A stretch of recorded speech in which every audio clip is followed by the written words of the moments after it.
Chegamos ao último dia da nossa semana Adoração é Missão.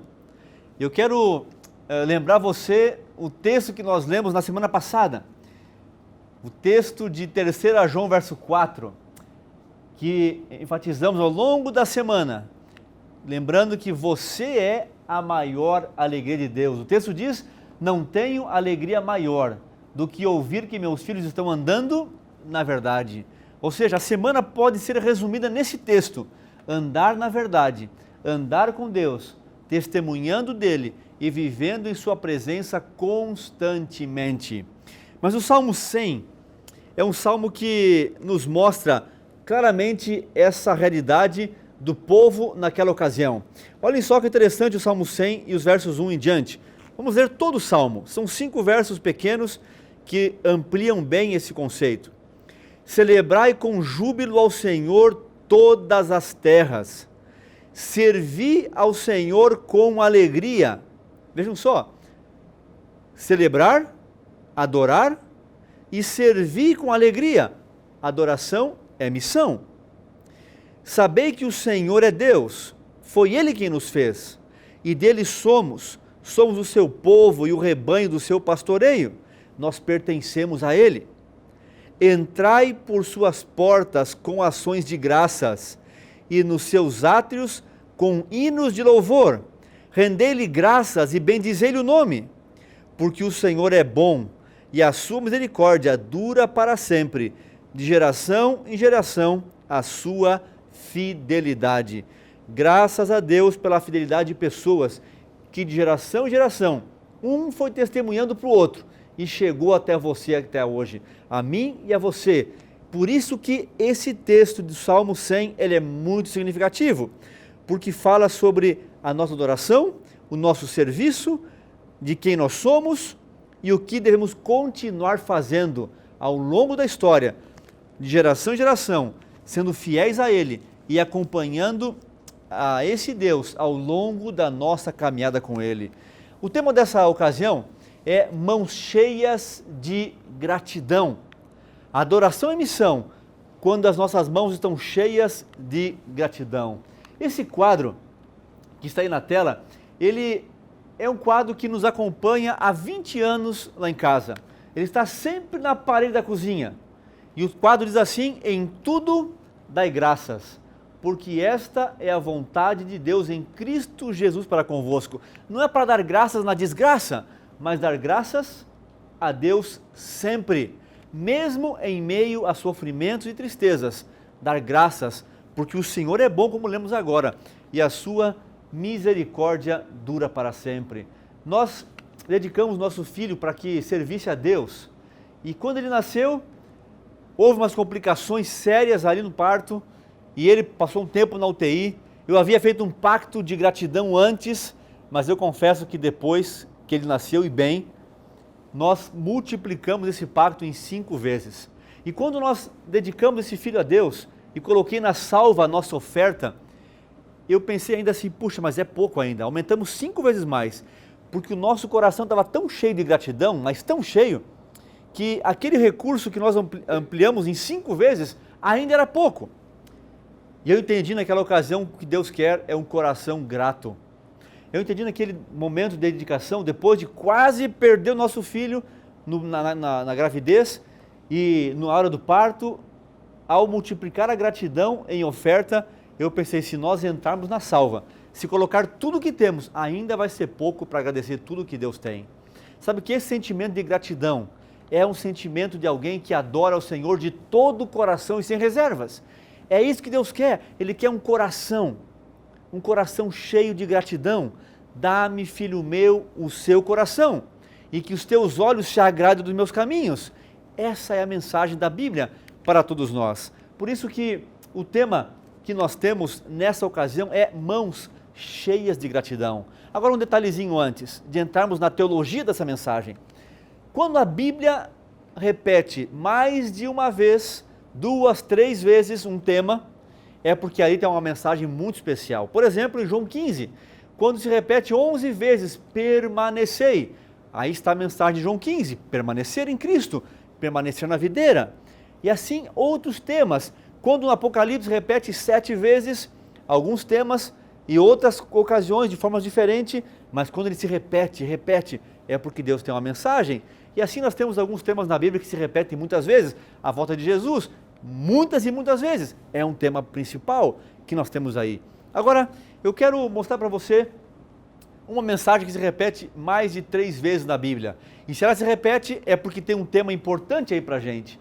Em Deuteronômio 16:16, diz assim: 3 vezes no ano, todos os homens aparecerão perante o Senhor, teu Deus, no lugar que ele escolher, na festa dos pães ázimos, na festa das semanas e na festa dos tabernáculos. Não aparecerão com mãos vazias perante o Senhor. Haviam 7 festas, e das 7 festas eles tinham que aparecer pelo menos em 3 delas. E aí nós lemos no texto quais são elas. Agora vejam, havia uma exigência nessas festas. Êxodo 23:15 fala: ninguém aparecerá perante mim de mãos vazias. E depois, no verso 20 de Êxodo 34, repete a mesma coisa: e ninguém aparecerá de mãos vazias. Vejam, por que isso é importante? Por que isso se repete tantas vezes? Por que motivo? Qual a razão? Por que tal exigência? Por que ninguém poderia aparecer nessas 3 festas anuais de mãos vazias? E o que eles levavam? Qual era o motivo? Era a sua adoração, a sua oferta de gratidão. Vejam só, como oferta pelo pecado que cometeu, trará ao Senhor uma ovelha ou uma cabra do rebanho, como oferta pelo pecado. Em favor do culpado, o sacerdote fará expiação pelo pecado.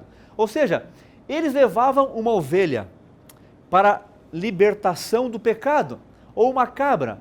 Aqueles que tinham mais condições levariam uma ovelha ou uma cabra para perdão do pecado. Por que eles adoravam com esses animais? Porque era uma lembrança do pecado e do plano da redenção em Cristo Jesus. Por essa razão adoravam. Agora, se eles não tinham recurso para levar uma ovelha para adoração e perdão dos pecados, eles então levavam 2 rolinhas ou 2 pombinhos, conforme aí Levítico 5:7, mas isso era feito para a mesma razão, para oferecer pela culpa do pecado. Eles tinham que levar alguma coisa para lembrar do plano da salvação, e então levavam uma pombinha ou uma rolinha, mas eles precisavam levar. Aqueles que tinham condições levavam uma ovelha, os que tinham menos condições levavam uma pombinha. E agora aqueles que não tinham recurso nenhum para levar uma pombinha ou uma ovelha, o que levavam? A Bíblia aí em Levítico 5:11 fala que se aquele que não tiver recursos para levar uma ovelha ou uma pombinha, levaria então um pouco de farinha. Um efa era uma medida, 10% era o dízimo de um recipiente de farinha. Eles tinham que levar aí como se fosse mais ou menos aí uns 2 quilos de farinha perante o Senhor. Ou seja, se a pessoa fosse pobre, levaria farinha. Se tivesse recursos, uma rolinha, um pombinho, ou se não, levaria então a ovelha. Por que farinha? Por que farinha? Lá em Isaías nos lembra que Jesus ele foi moído. O trigo para ser farinha, para virar farinha, ele tem que ser moído também. E é exatamente por essa razão que eles tinham que levar uma farinha para oferta perante o Senhor. Conforme fala Hebreus 9:22, com efeito, segundo a lei, quase todas as coisas são purificadas com sangue, mas sem derramamento de sangue não há remissão de pecados. Quando o texto fala quase todas as coisas, é porque algumas coisas eram purificadas com a farinha, porque eram pobres, não tinham recurso para levar algo além da farinha perante o Senhor, para receber o perdão e a purificação dos pecados. Agora, quando Cristo vem, e aqui em Hebreus, já com o cumprimento da promessa da vinda de Jesus, ele já foi moído, o cordeiro já foi morto, então todos agora recebem o perdão e são purificados pelo sangue de Jesus. Queridos, por que nós ofertamos? Por que você oferta na sua igreja? Por que dizima? Por gratidão ao plano da salvação. Não é para comprar salvação como alguns fazem por aí, é por gratidão completa ao plano da salvação. Gratidão por aquilo que Cristo fez na cruz do Calvário, vindo morrer por nós. Gratidão por aquilo que Ele faz hoje no Santuário Celestial, com braços abertos e intercedendo por nós. Gratidão por aquilo que Ele fará quando voltar nas nuvens dos céus, para levar a cada um de nós para morar com Ele no céu. Gratidão, gratidão. Naquela ocasião, um rico, pobre ou miserável, perante o Senhor, jamais de mãos vazias, por gratidão a tudo o que Ele tem feito. Vejam, a Bíblia fala nesses textos de Ezequiel e Êxodo que o sábado ele é santo. Agora, a Bíblia fala também que o dízimo é santo, segundo esses textos bíblicos de Levíticos e Malaquias. A pergunta é, e as ofertas seriam santas também? Seriam santas ao Senhor? Eu não quero pôr na tela esses textos, mas eu quero ler esses textos rapidamente com você. Vejam só, Levíticos capítulo 6 e o verso 25, termina assim, olha, se monorá a oferta pelo pecado, perante o Senhor, coisa santíssima é. O outro texto de Levítico 7:1, essa é a lei da oferta pela culpa, coisa santíssima é. Temos mais de 7 textos aqui falando a mesma coisa no Levíticos. No capítulo 14, no verso 13, a última parte, pela culpa com a oferta pelo pecado, são para o sacerdote, são coisas santíssimas. Amigos, esse texto e esses textos todos de Levíticos nos falam que a oferta é santíssima, o sábado é santo, o dízimo é santo, porém a oferta é santíssima, porque ela representa a Jesus, o Redentor. Não há como mensurar isso num percentual. O dízimo é claro, 10%. Agora a oferta, quantos por cento vale? Não temos como mensurar. É do tamanho da gratidão de cada um de nós. Vejam, o memorial da criação é o sábado. O dízimo, ele é um memorial de um Deus que é o Criador e dono de tudo. Agora vejam, as ofertas é um memorial do plano da redenção que nós temos unicamente em Cristo Jesus. Por isso que a teologia adventista é muito clara, que as ofertas representam o que Cristo fez, faz e fará. Da mesma maneira que o povo ofertava uma cabra, um cordeiro, ou uma ovelhinha, ou um pouco de farinha, mas ninguém de mãos vazias, era uma oferta de gratidão pelo perdão e alegria pela redenção no Senhor Jesus, que um dia viria para purificar para sempre. Queridos, este é o plano. Por isso que a oferta representa o seu coração, a sua gratidão. Ela pode ser igual ao dízimo, pode ser menor ao dízimo, pode ser maior que o dízimo, mas ela precisa ser do tamanho da sua gratidão por tudo que Jesus fez na cruz do Calvário, faz hoje por você no santuário celestial, intercedendo por você e fará quando voltar nas nuvens dos céus. Por isso tem um pacto, um percentual definido com a sua família, um percentual das suas rendas, das entradas. Defina isso previamente, mas que represente a sua gratidão em seu coração.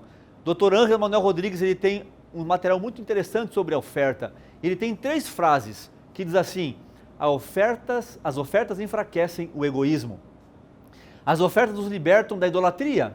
As ofertas afirmam o nosso relacionamento com Deus. As ofertas, no cumprimento da missão, ela se materializa, o recurso se materializa em ações de salvação de pessoas na sua região e em todo o mundo, como temos visto a cada ocasião pelas histórias dos missionários. E a última história que nós queremos contar para vocês é desta família. A família do pastor Cleiton, sua esposa e os meninos. Eles foram missionários no Egito por 4 anos. E o Cleiton teve um câncer na perna, e esse câncer foi curado, e ele voltou para o campo missionário, e então, depois de um tempo, trabalhando por lá, esse câncer voltou na sua perna. E agora os médicos disseram, olha, você tem que trabalhar aqui nos Estados Unidos, perto do hospital, para tratar essa perna, esse câncer, porque você tem um risco muito grande de perder essa perna. E o Cleiton teve que deixar o campo missionário. E aqui está a imagem dele com a sua família na despedida lá do Líbano, onde nós temos nossa sede da União para o Oriente Médio, para 22 países, e ele deixou aí triste. Ele disse para mim na ocasião: Boger, estou triste não por causa do câncer, mas por ter que deixar o Egito e o campo missionário. Ele fazia um trabalho com muita dedicação e amor por lá. Ele foi para os Estados Unidos, se passou de uma igreja perto do hospital, enquanto tratava o câncer da sua perna. E no seu sermão, no início do ano passado, no mês de fevereiro, ele pregou sobre a gratidão. E ele contou a história da sua perna e do risco de perdê-la. E contou também a história do seu pai, que faleceu um dia antes de ir para a sua formatura de PhD na Andrews, em divindade. O pai indo para a formatura do filho nos Estados Unidos, na Andrews, um dia antes ele faleceu num posto de gasolina, teve ali um problema de coração e acabou falecendo e não assistindo à formatura, que era um sonho do filho e do pai também. Ele mesmo assim dizia: olha, Deus é bom. E a gratidão que eu tenho por Ele não muda nada do que Deus tem feito e permitido em minha vida. Ele escreveu algumas coisas no seu sermão. Ele disse: olha, Deus me dá aquilo que eu preciso, não aquilo que eu mereço. Quando eu ouvi esse sermão, eu fiquei pensando: se ele tiver que perder a perna, Deus me dá o que eu preciso, não o que eu mereço, porque eu sou grato, acima de tudo, pela bondade de Deus.